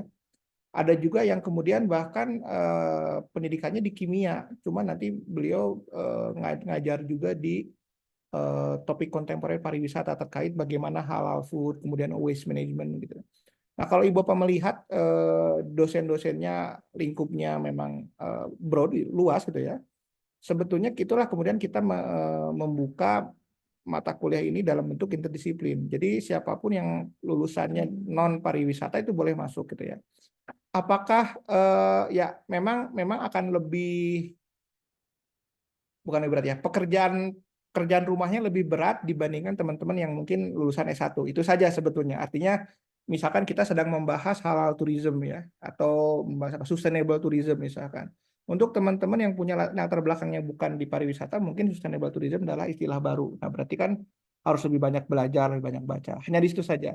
Tapi tidak ada matrikulasi, Pak. Karena kita tidak melakukan matrikulasi karena interdisiplin. Jadi tidak ada ya kalau matrikulasi kan biasanya bertambah sekitar 3-4 mata kuliah harus diambil. Nah, kita tidak ada. Kita semua langsung jadi mahasiswa full gitu. Seperti itu ya Pak Ada untuk yang matrikulasi. Kemudian yang untuk MK praktisi ini sepertinya ya pertanyaannya sama dari Pak Ada, Pak Ridwan, Pak Tommy juga sekalian bisa saya jawab ya. Jadi MK praktisi itu nanti bentuknya Ibu Bapak memang begini, semester 1 kemungkinan tidak ada MK praktisi yang diambil. Jadi semester 1 itu ya Ibu Bapak ke kampus dulu mengikuti mata kuliah yang non untuk praktisi. Semester 2 baru bisa diambil. Kenapa? Karena kami juga perlu mengenal Ibu Bapak. Jadi semester 1 Ibu Bapak datang dulu, tadi pakai yang block mode sistemnya, kuliah seminggu, berkenalan dengan kita, melihat budaya pendidikan di kampus kami gitu ya. Nah semester 2 nanti di perjalanan semester 1 bisa diskusi dengan prodi, dengan saya gitu ya. Pak, semester depan kita mau ngambil yang praktisi seperti apa. Nah saya kasih contoh. Di kita itu ada Pak Deden, sekarang semester 4 sekarang. Beliau adalah praktisi pengusaha di bidang event organizer, khususnya apa sih namanya, pameran. Jadi pameran cukup besar. Di Bandung itu beliau itu termasuk raja pameran lah, Pak Deden ini. Nah kemarin di MK Project itu tugasnya itu bukan hanya ya. Saya minta untuk mendesain ulang program atau project event yang pernah dia kembangkan, menganalisis, membuat standarisasi dan membuat alur gitu. Itu dikerjakan dengan baik menurut saya, bagus gitu ya. Ada juga mahasiswa lain, Pak Arvid ya, beliau itu pengusaha experiential learning, outbound training. Nah, proyeknya beliau itu adalah kalau beliau membuat proyeknya di luar dari proyek yang sudah ada, jadi dia buat proyek baru, yaitu membuat program pelatihan untuk para orang-orang yang mau belajar bagaimana melakukan outdoor learning. Seperti itu. Itu dinilai sebagai 4 SKS. Kalau sekarang jadi 6 SKS, lebih banyak ya nilainya gitu. Jadi mekanisme seperti apa ya, mekanismenya nanti kalau semester 1 itu tidak ada yang diambil, jadi semuanya masuk ke perkuliahan dulu, baru yang semester 2 kita hitung. Maksudnya Ibu Bapak bisa mengajukan, Pak saya mau mengajukan di mata kuliah A, B, C, D gitu. Nah seperti itu di semester 2 gitu. Nanti menyampaikannya bisa secara lisan, nanti kemudian saya minta Prodi akan memberikan format mata kuliah apa saja yang ingin Ibu Bapak. Namanya bukan konversi ya. Pak Tommy ya, karena konversi itu untuk RPL. Tadi saya sudah sampaikan, RPL itu belum kita tawarkan, tapi kita punya program yang mungkin dekat dengan RPL, mirip dengan RPL, ya. Yaitu kita punya program yang bisa memfasilitasi kepakaran ibu bapak gitu. Nah, kemudian yang Pak Tommy yang tadi imersif ya, Bapak mengerjakan itu justru lebih, menurut saya lebih dekatnya ke project. Lebih dekatnya ke project sih, kalau menurut saya ya. Lebih dekat ke project dibandingkan ke imersif. Kalau imersif itu seperti OJT, Pak. Seperti on the job training, tapi levelnya S2 gitu. Nah, sebetulnya boleh nggak yang Bapak dinilai sebagai imersif? Ya boleh-boleh saja sebetulnya. Berarti Bapak bekerja di situ punya pengalaman. Nah, nanti tinggal kita seperti apa gitu. Sebetulnya mau imersif atau mau project itu tergantung sudut pandang. Kalau project itu Bapak yang punya wewenang, project bisa membuat produk atau jasa baru. Kalau imersif itu Bapak bekerja mempelajari hal yang baru, bekerja ke suatu perusahaan. Seperti on the job training saja, Pak, tapi levelnya S2 gitu. Nah, kayak gitu kan. Jadi kalau posisi Bapak sebagai operational manager ya sebetulnya lebih tepatnya ke project. Kalau imersif itu kan harusnya Bapak belum punya pengalaman, misalkan Bapak di restoran, Bapak belum punya pengalaman di event. Nah, mau bekerja di event walaupun membidangi cateringnya gitu ya. Nah, ketika bekerja di event, bekerja di sana selama 3 bulan itu imersif. Kebayang mungkin Pak maksudnya Pak ya? Nah, pertanyaan seperti itu. Boleh digabung nggak? Tentu case by case. Nanti bisa dilihat apakah memang imersif dan bisa ada distintif nggak antara imersif program dengan yang project gitu ya. Kalau ternyata tidak ada distintif ya berarti tidak bisa hanya project saja misalkan. Begitu. Mata kuliah lain misalkan perilaku konsumen pariwisata. Nah, itu Pak saya udah jadi manajer pemasaran selama sekian tahun. Bisa nggak dijadikan project itu? Ya bisa, mungkin bisa. Nanti makanya itu sangat tergantung case by case. Seperti apa pekerjaan ibu bapak gitu. Kalau manajer pemasaran tapi tugasnya itu hanya menyuruh anak buahnya keliling yang mungkin agak kurang pas gitu ya. Nah, misalkan seperti itu. Itu yang mungkin perlu didiskusikan case by case ibu bapak. Tidak bisa semua sama misalkan ya. Dibuatkan jadi project. Itu mungkin Ibu Bapak, Bapak Pak Ada, Pak Ridwan itu kurang lebih seperti itu gambarannya Pak Tommy ya, mudah-mudahan bisa menjawab. Nanti kalau ada pertanyaan silahkan ditambahkan. Untuk Pak Safrin dari Bau-Bau, silahkan Pak kami tunggu. Ini ada juga mahasiswa kita saat ini guru SMK, tapi sekarang sedang cuti karena beliau sedang ada kerjaan banyak di sekolahnya dari Ambon kalau tidak salah. Jadi sama juga. Saya kalau mau ke UPI itu biayanya ya sekian, 6 juta, 7 juta gitu. Jadi berpikir ulang gitu. Sama juga, Pak.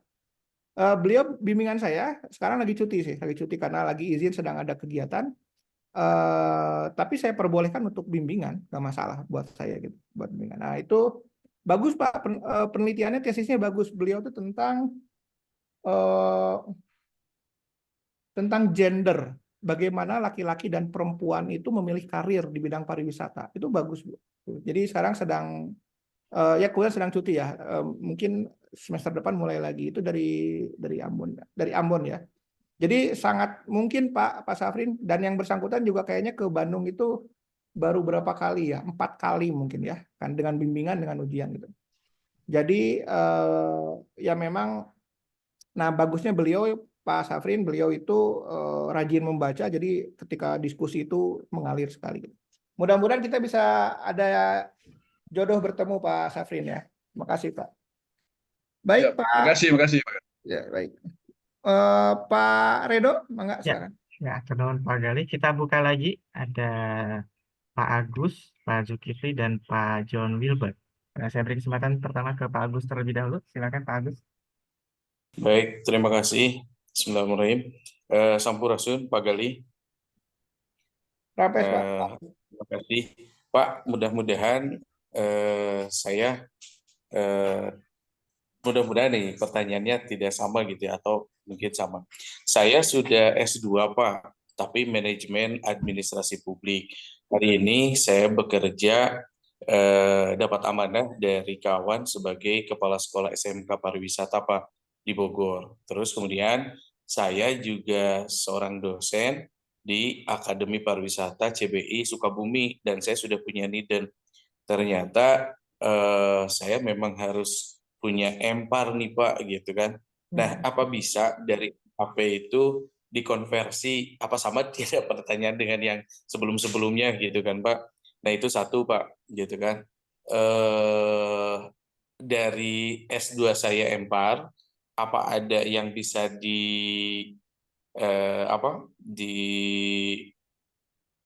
konversikan Kak Pak gitu ke MPAR ini gitu Pak. Mungkin itu saja sih Ya, ke siap. depannya Baik, terima kasih Pak untuk Agus. memilih Ya, untuk memilih jurusan. Kalau di MPAR itu sendiri ada nanti jurusan-jurusan tersendiri atau konsentrasi Pak? Dulu kita ada Pak, tapi sekarang itu kebijakan UPI bukan konsentrasi, tapi mata kuliah pilihan. Jadi mata kuliah pilihan itu bisa begini. Misalkan Bapak mau lebih ke pendidikan, maka yang diambil mata kuliah yang arahnya ke pendidikan saja, tapi tidak dibatasi, tidak jadi satu apa namanya itu Pak, tidak jadi satu paket. Kalau konsentrasi ini ngambil ini enggak gitu. Jadi Bapak bisa ngambil mata kuliah yang menurut Bapak sesuai dengan konsentrasi tersebut lah tanda kutip. Jadi tidak ada konsentrasi secara spesifik Pak, hanya pembagian kelompok bidang ilmu saja. Pendidikan, kemudian bisnis, kemudian pariwisata berkelanjutan, nah gitu. Itu ada. Tapi kalau penjurusan persisnya itu tidak ada gitu. Begitu Pak Agus. Tidak konsentrasi kepada pendidikan atau kepada bisnis dan kepada pelaku gitu Sustainable Pak. tourism ya. Streamnya Ya. namanya. Kajiannya, bidang kajiannya Pak. Baik. Terus kalau dari MAP sendiri sudah S2, nah itu bisa ada konversi atau tidak Pak? Baik, Bapak boleh ini disimpan dulu sekalian dengan yang teman-teman yang lain dulu mungkin Pak, pertanyaan? Terima kasih Pak Gali. Baik. Selamat siang. Ya, terima kasih Pak Gali. Boleh, Mari, nggak apa-apa. Pak Agus. Terima kasih Pak. Enggak. Ya, terima kasih Pak Agus. Kita lanjut dulu ke Pak Zulkifli. Mangga Pak, pertanyaan. Baik, terima kasih Pak atas kesempatannya. Saya adalah dosen di Makassar, namun untuk konsentrasi penelitian saya itu lebih banyak ke pariwisata. Sebenarnya saya bukan dosen pariwisata, saya dosen teknik perencanaan wilayah. Cuma saya terlanjur mengambil konsentrasi penelitian, roadmap penelitian saya itu akan lebih banyak di pariwisata, perencanaan pariwisata, dan pariwisatanya itu adalah pariwisata yang berkelanjutan. Itu yang menjadi konsentrasi saya sekarang. Nah, oleh sebab itu saya ingin memperdalam dan mendapat pengakuan juga secara akademik dengan sekolah di bidang pariwisata itu supaya agak nyambung juga, meskipun lebih banyak ke keberlanjutannya yang saya kaji. Cuma masalahnya saya ini ada di Makassar dan sementara perkuliahannya itu di Bandung agak jauh juga. Dan kedua, ketika saya ingin izin, itu kan tidak diperbolehkan karena S2 juga S2. Agak susah kalau izinnya untuk S2 lagi. Sehingga tidak diperbolehkan, diperkenankan untuk meninggalkan tempat kerja. Nah, yang ingin saya tanyakan itu bagaimana kira-kira, kurang lebih sama lah dengan Pak Safrin kira-kira.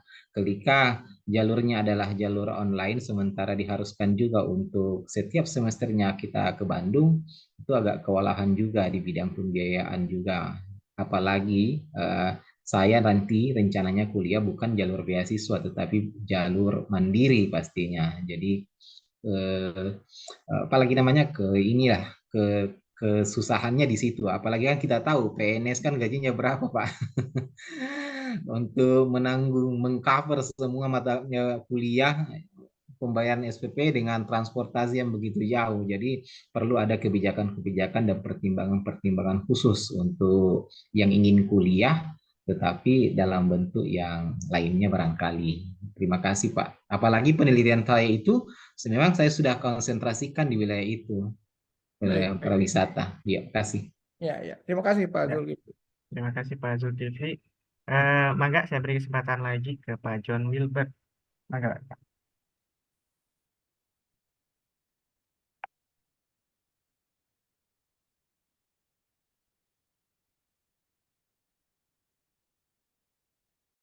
Masih di mute Pak. Hai. Selamat siang semuanya, Pak Gali, luar Selamat biasa. siang Pak John. Baik, salam kenal, saya Wilbert.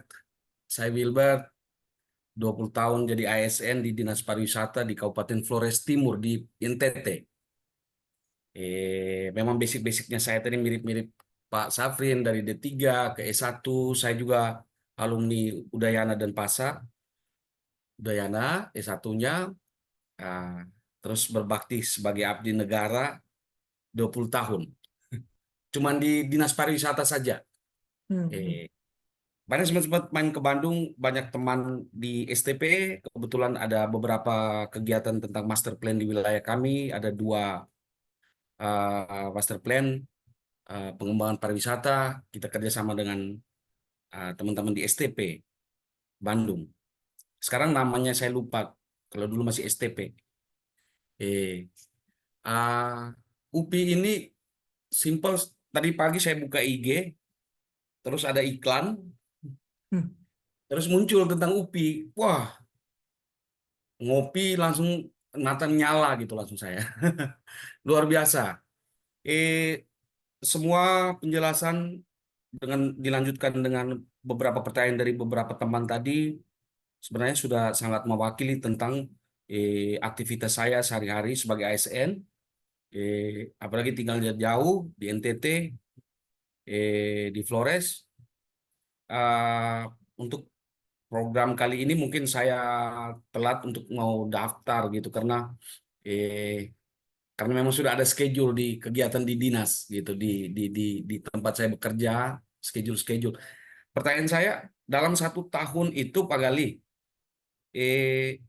untuk kesempatan mendaftar itu apakah cuma sekali atau dalam 1 tahun mungkin ada 2 kali proses pendaftaran. Nah,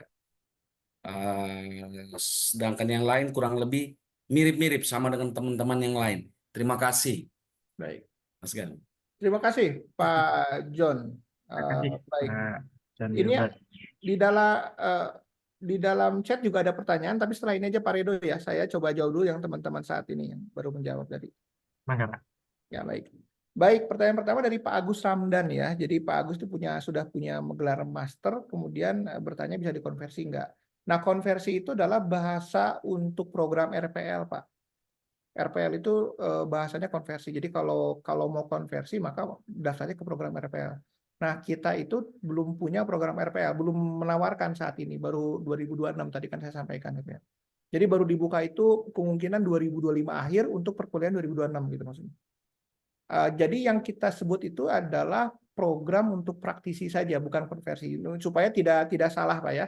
Kalau konversi itu kita mengkonversi mata kuliah atau pengalaman Bapak di masa lalu. Bapak punya pengalaman kuliah di kampus lain, di program studi lain, kemudian mata kuliahnya kita konversi jadi mata kuliah ini. Nah, itu konversi. Nah, kalau kita itu pendekatannya berbasis pengalaman IPA saat ini, project. Jadi Bapak punya pengalaman sebagai kepala sekolah. Nah, pengalaman sebagai kepala sekolah itu saat ini berlangsung, itu bisa kita jadikan sebuah proyek. Jadi pengalaman Bapak saat ini jadi proyek atau jadi sebuah pengganti mata kuliah lah, seperti itu bahasanya. Jadi bukan pengalaman masa lalu Pak, pengalaman saat ini. Nah, itu bedanya. Kalau konversi di RPL itu pengalaman masa lampau, rekognisi pembelajaran lampau kan RPL itu. Tapi kalau kemudian di kita pendekatannya jadi tidak kurang pas kalau sebut RPL, tapi sebutnya pengalaman Bapak saat ini. Jadi seperti tadi, misalkan yang mahasiswa kami, pengusaha di bidang event, dia menyelenggarakan event. Walaupun menyelenggarakan eventnya udah selesai kemarin, tapi kemudian dia membuat laporan, membuat rancangan, nah itu tetap disebut sebagai project oleh kami gitu. Nah, beda dengan kalau yang tadi Bapak sudah kuliah, ada nah gitu. Nah, yang paling mungkin itu justru Bapak menawarkan pada kaminya itu, Pak, saya punya pekerjaan A, B, C, D sedang berjalan atau baru selesai kemarin atau sedang ongoing gitu ya. Ada nggak yang bisa dikonversi menjadi bukan konversi ya, ada nggak yang bisa diakui sebagai project di mata kuliah. Nah, mungkin begitu Pak Agus ininya definisinya. Jadi kita tidak bisa menggunakan istilah konversi karena itu nanti kalau konversi artinya harus mengikuti program RPL. Itu mungkin Pak Agus Mudah-mudahan bisa menjawab ya untuk yang konversi ini. Mudah-mudahan juga bisa jelas Ibu Bapak. Kalau konversi itu istilah untuk pembelajaran masa lampau.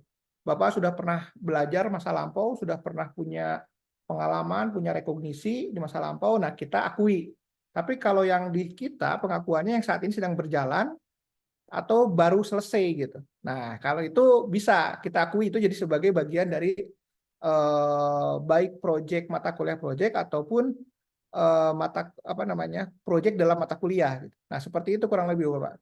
Ya gambarannya. Mungkin bisa mudah-mudahan bisa terjawab Pak Agus. Kemudian untuk Pak Zulkifli, ini yang terkait peneliti ya. Turunnya penelitian. Ya, saya ingin menyampaikan seperti ini. Kita memang punya UPI tahun ini untuk S2 punya program jalur penelitian.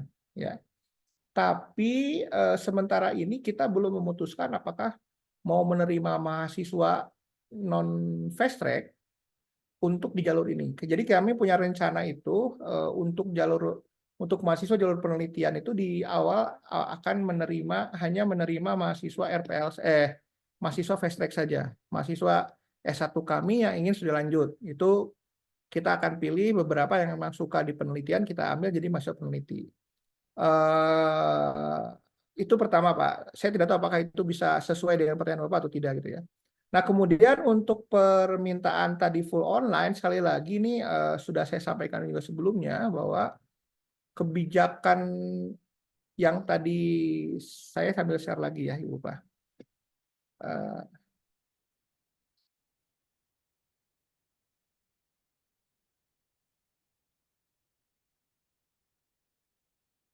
Nah, ini Pak, kebijakan ini tuh sudah menurut saya sudah kombinasi penawaran terbaik yang bisa kita berikan.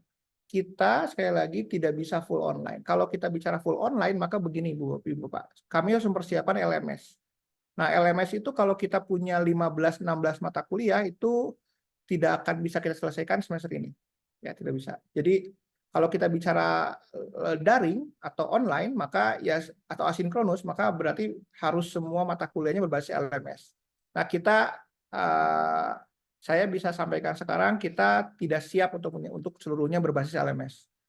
Kalau daringnya meeting online gimana Pak? Nah, kalau meeting online kita kebijakannya tidak bisa semua meeting online, tidak bisa semua setiap pertemuan itu begini. Harus ada pertemuan setidaknya seminggu setiap semester. Hanya seminggu Pak, misalkan Bapak datang hari Minggu, Senin ikut kuliah dari pagi sampai sore di kita, sampai hari Jumat selesai, hari Sabtu atau hari Minggunya Bapak bisa pulang lagi. Misalkan Sabtunya Bapak jalan-jalan di Bandung, Minggunya bisa pulang lagi. Jadi 1 minggu Bapak izin. Nah ini saya mengatakan begitu kenapa? Karena ada mahasiswa kita itu guru di SMK Pariwisata di Ambon yang tadi saya bilang, itu dia tidak mendapatkan izin, tapi dia kuliah, jadi dia tuh hanya izin biasa saja, izin biasa selama satu semester seminggu, izin, kemudian pulang lagi, gitu, izin, gitu, seperti itu. Nah, kita tidak bisa full online, mungkin saya bisa menangkap maksud Bapak full online itu melalui Zoom meeting terus, nah itu udah kebijakan kami bahwa kita ingin memastikan ada touching personal, setidaknya Bapak bertemu langsung, Ibu Bapak bertemu langsung dengan dosennya 1 minggu di pertemuan awal, selebihnya itu tergantung ya. Nanti kemudian pada saat seminar proposal juga, bukan seminar proposal bahkan bisa online, bisa melalui Zoom meeting. Pada saat bimbingan mungkin harus ada datang ke tempat. Jadi hitungannya begini sebetulnya Pak, Bapak dalam 1 tahun itu hanya perlu 2 kali datang ke Bandung sebetulnya kan hitungannya. Nah itu adalah cara kami untuk memastikan kualitas perkuliahan supaya nyampe gitu. Karena kami sulit sekali menjamin, ini pengalaman kita mengajar melalui Zoom meeting, Bu, Pak, di S1 bahkan S2, itu untuk memastikan konsentrasi perkuliahan itu terjaga kalau seperti itu. Nah ini kita ingin memastikan setidaknya di awal seperti ini. Nah, kalau kemudian ya semuanya harus berbasis LMS, ini belum ada, karena tadi sudah saya sampaikan, kita baru siap hanya beberapa mata kuliah. Kami targetkan 4 sih selesai mata kuliah, selebihnya mungkin harus yang sinkronus yang seperti yang di atas. Nah, seperti itu gitu.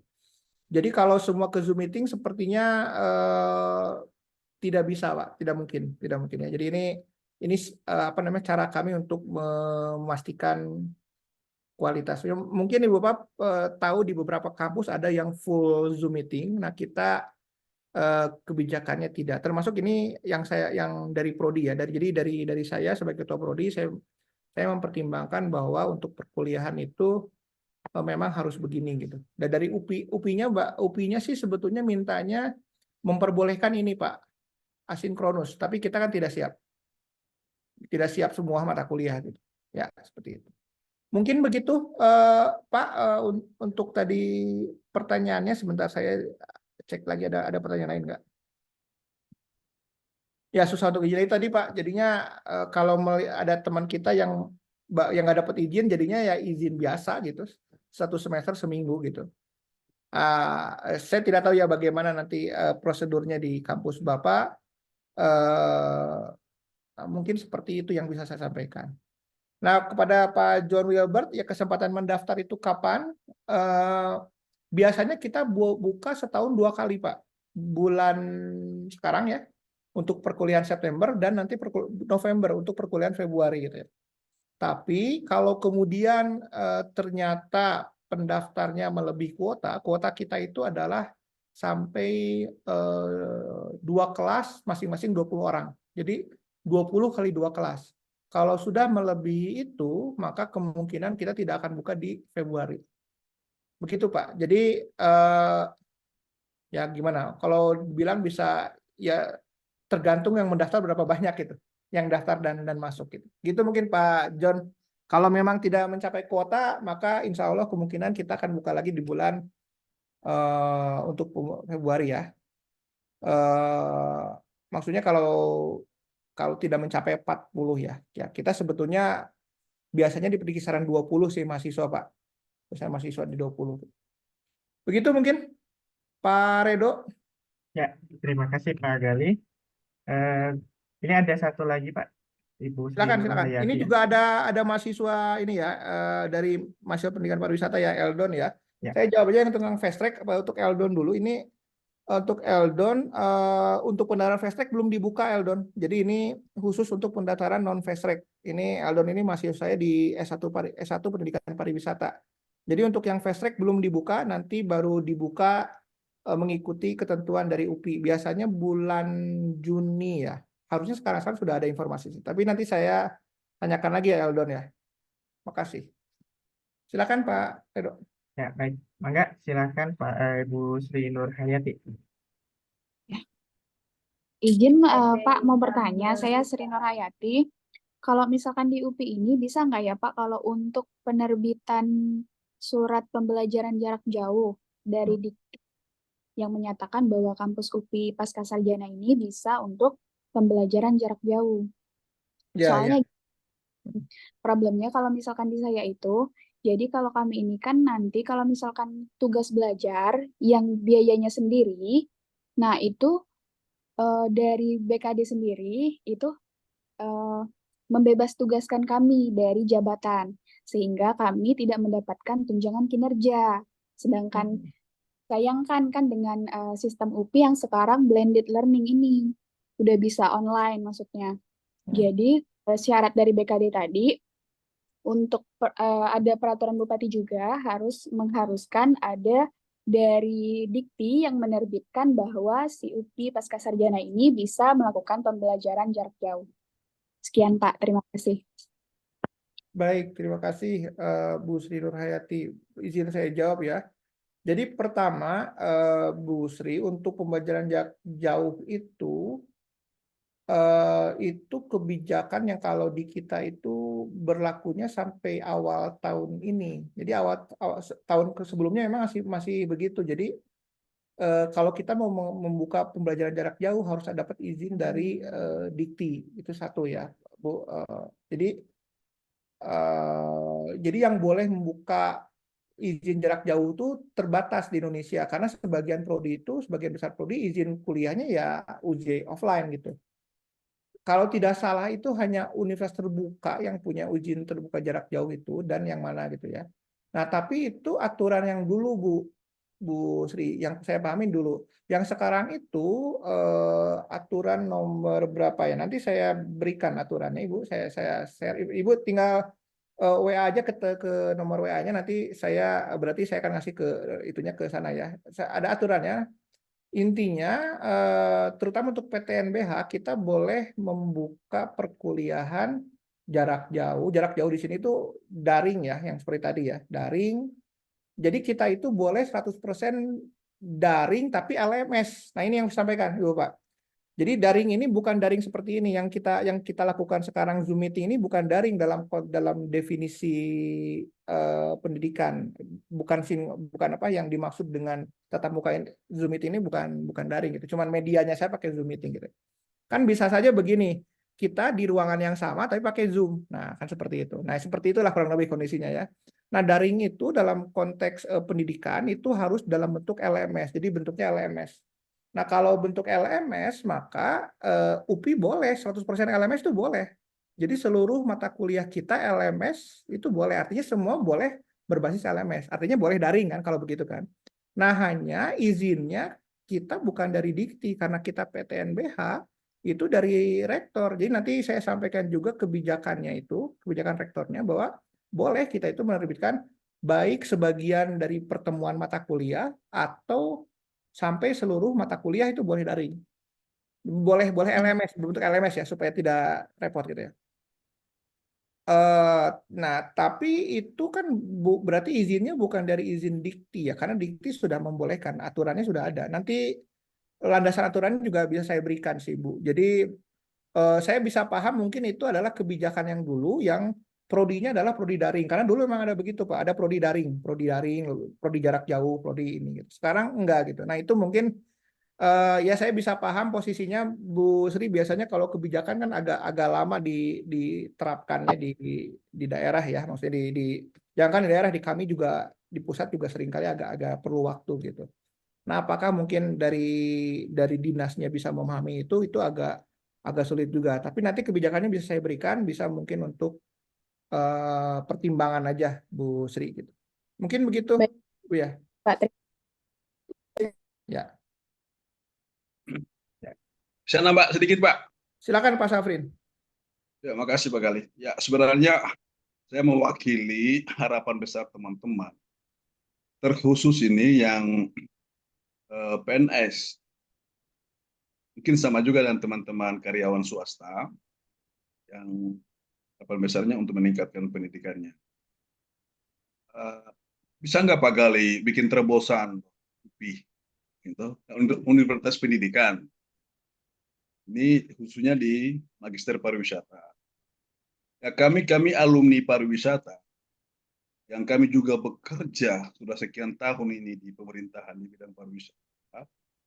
Ya, tentu, saya tadi kalau lihat daftar mata kuliah, Pak, daftar mata kuliah itu, ini kalau saya kuliah lagi, ya kurang lebih sama, tinggal pendalamannya mungkin. Gitu. Sehingga mungkin bagi kami yang alumni, saya minta maaf ya, tanpa menyampingkan teman-teman yang, karena memang proses lintas. Tapi paling tidak sedikit seperti Pak Gali bilang tadi, kami yang sudah 3 tahun, 4 tahun kuliah pariwisata, kemudian kuliah yang linear dengan pariwisata juga, praktisnya juga seperti itu, pasti lebih banyak bad mood-nya, Pak. Kalau teman-teman yang dari tadi teknik informatika, dari ini pasti tantangannya akan lebih besar dari kajian-kajian ilmu yang lain. Nah, sehingga mungkin ada persyaratan khusus bagi saran saya, ada persyaratan khusus bagaimana mengakomodasi alumni-alumni pariwisata ini untuk lanjut S2, kemudian mereka juga sudah bekerja. Saya kira sistem sekarang yang serba terupdate untuk memenuhi dalam artian bagaimana sistem pendidikan jarak jauh ini, karena variabelnya banyak sekali. Saya sendiri saja, Pak, anak saya sudah kuliah juga di Semarang, yang mikir 2 kali, Pak, ngapain saya S2? Untuk S2 maksudnya S2 offline turun ke Bandung, tinggal 4 tahun di situ, pulang juga tinggal 5 tahun saya pensiun kan gitu. Ini kan saya fokus ke anak saya. Tapi di sisi yang lain ya kami juga di birokrasi ini ya hal-hal yang formal itu sekarang lebih dominan, Pak. Kemudian terkait izin, banyak sekarang tantangan, Pak. Kami sekarang dengan sistem absen online, dengan sistem tunjangan kinerja, itu sudah lebih ketat, Pak. Jadi kalau kita izin belajar, Pak, untuk kuliah, itu harus tinggalkan jabatan. Hilang tunjangan jabatan, hilang tunjangan kinerja. Walaupun izinnya tadi itu mungkin hanya 1 minggu, tapi sudah harus itu izin. Jadi selama you proses kuliah itu kategori izin, walaupun you pulang juga lebih banyak di daerah. Terus kedua, kalau izin biasa, Pak, absen online, kami tidak absen 5 hari, Pak Gali, Pak, kita PNS tidak absen 5 hari itu, Pak. Ketika ada temuan BPK, itu gaji sebulan Pak dikembaliin. Nah, itulah yang banyak banyak pertimbangan-pertimbangan, sehingga memang ya kami harapan besar kami, Pak, ya sistem begini bisa terakomodasi dengan tanda petik tadi sistem pendidikan jarak jauh ini. Ya kurang lebih saya sebenarnya kalau UT itu buka magister pariwisata, UT yang paling tepat, yang paling menjawab kebutuhan-kebutuhan kami seperti ini. Ya mudah-mudahan UPI bisa buat terobosan seperti itu. Itulah tadi sebenarnya ketertarikan saya untuk bergabung. Ya mudah-mudahan kalau memang semester ini belum bisa karena ya sistem juga harus dipersiapkan. Mudah-mudahan semester depan, Pak Gali. Terima kasih. Ya, sama-sama. Terima kasih, Pak.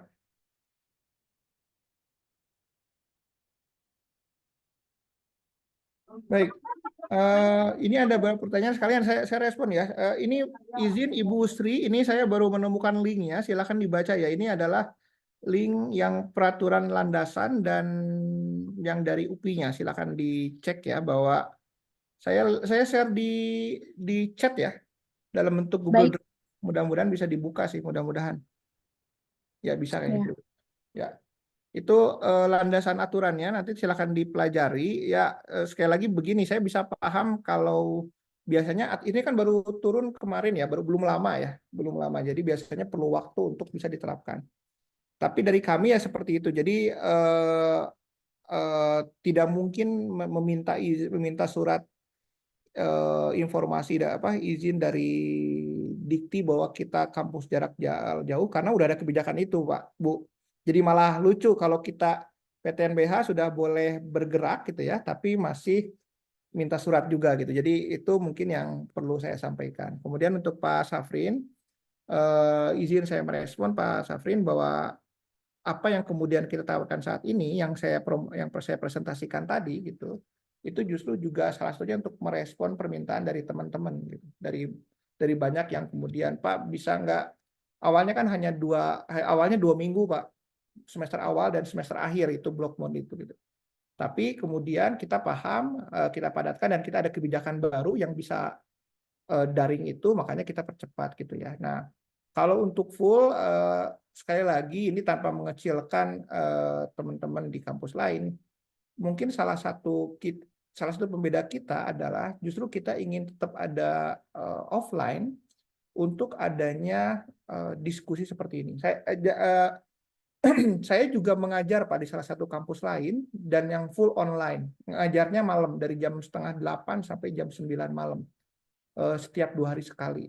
Lusa saya ngajar lagi. Selasa saya ngajar lagi gitu. Salah satu feedback yang saya terima dari para mahasiswa itu yang ngobrol dengan saya itu kedekatan atau kedekatan antara mahasiswa dengan dosen itu betul-betul miss di pola seperti itu. Padahal hubungan itu dalam pendidikan mungkin masih penting ya, diskusi, kemudian saling belajar. Jadi bukan hanya mahasiswa belajar ke dosen, tapi dosen juga bisa belajar banyak kepada teman-teman mahasiswa dan praktisi apalagi gitu ya. Nah itu yang kemudian ingin saya jaga gitu, yang ingin kami jaga supaya tidak full online. Apakah bisa? Ya mungkin bisa ke depannya, tapi kita masih justru kalau boleh jujur itu yang kemudian kami bisa mengatakan lebihnya kami dibanding kampus lain yang menawarkan full online adalah justru kita ingin menjaga kualitas diskusinya gitu ya. Jadi saya tidak mau jualan kecap ya, tapi perbedaan kuliah tatap muka sinkronus dengan asinkronus atau daring itu agak jauh bedanya. Ini berdasarkan pengalaman ya. terutama dari motivasi mahasiswa. Mungkin Bapak semangat, yang lainnya itu bisa enggak gitu. Nah, itu yang kemudian kita jaga gitu. Itu sebetulnya izin juga pada teman-teman bahwa kenapa kemudian kita tetap sementara ini blended itu adalah yang terbaik untuk kami tawarkan gitu. Oke, kemudian ini ada pertanyaan di sini. Fokus kajian kepada sustainable tourism. Ya, kita ada mata kuliahnya, Pak Muhammad Ridwan. Mata kuliahnya itu ekowisata dan pariwisata berkelanjutan gitu ya. Dosen-dosen kami sebagian besar itu arahnya ke sustainable tourism. Bukan sebagian besar, sebagian lah. Mungkin ada sekitar 3-4 orang itu ke arah sustainable tourism. Jadi pasti belajar ke sana gitu. Begitu mungkin. Nah, sepertinya sudah semua, Pak Redo, mangga silakan. Satu lagi mungkin ada nih Pak dari Pak Aryan terkait dengan kalau untuk online-nya di jam kerja atau bagaimana? Nah, ini mungkin sekali lagi ini kalau kita bicara online itu online yang mana ya? Kalau Zoom meeting ini yang kategori online Zoom meeting, maka biasanya disepakati bersama dosen. Misalkan dosennya kita Zoom meetingnya jam 3 sore, nah nanti jam 3 sore tuh gitu ya. Tapi kalau kemudian online-nya itu yang tadi saya sampaikan bentuknya LMS, itu kapan saja selama periode misalkan materi ini kita bahas selama seminggu, silahkan dibuka melalui LMS. Nah, berarti kapanpun Ibu Bapak boleh ngebuka, tidak ada jamnya gitu ya.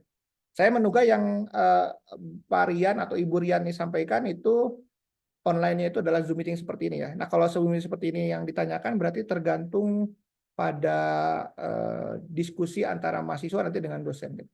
Seperti apa gimana?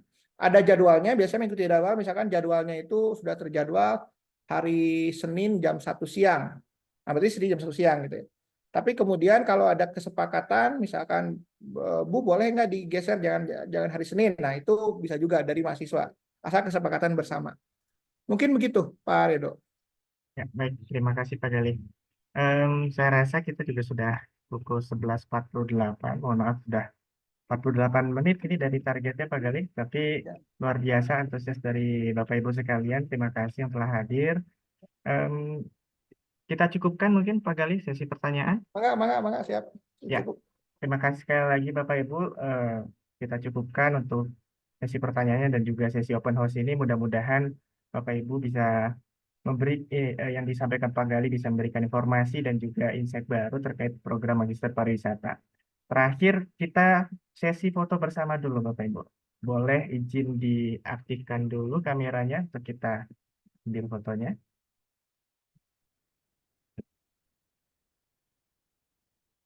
Nah, di sini ada 2 slide. Slide pertama terlebih dahulu, ya, mangga diaktifkan dulu Bapak Ibu. Saya izin ambil foto. 1, 2, 3. Lanjut ke slide yang kedua. 1, 2, 3. Baik. Ya, terima kasih sekali lagi Bapak Ibu. Terima kasih Pak Galih telah memberikan luar biasa tadi masukan-masukan atau informasi terkait dengan Magister Pariwisata. Saya selaku moderator mohon maaf kalau ada kesalahan atau kekhilafan dalam penyampaian. Terima kasih saya akhiri. Wassalamualaikum warahmatullahi wabarakatuh. Selamat siang Bapak Ibu. Terima kasih Bapak Ibu sekalian. Oke.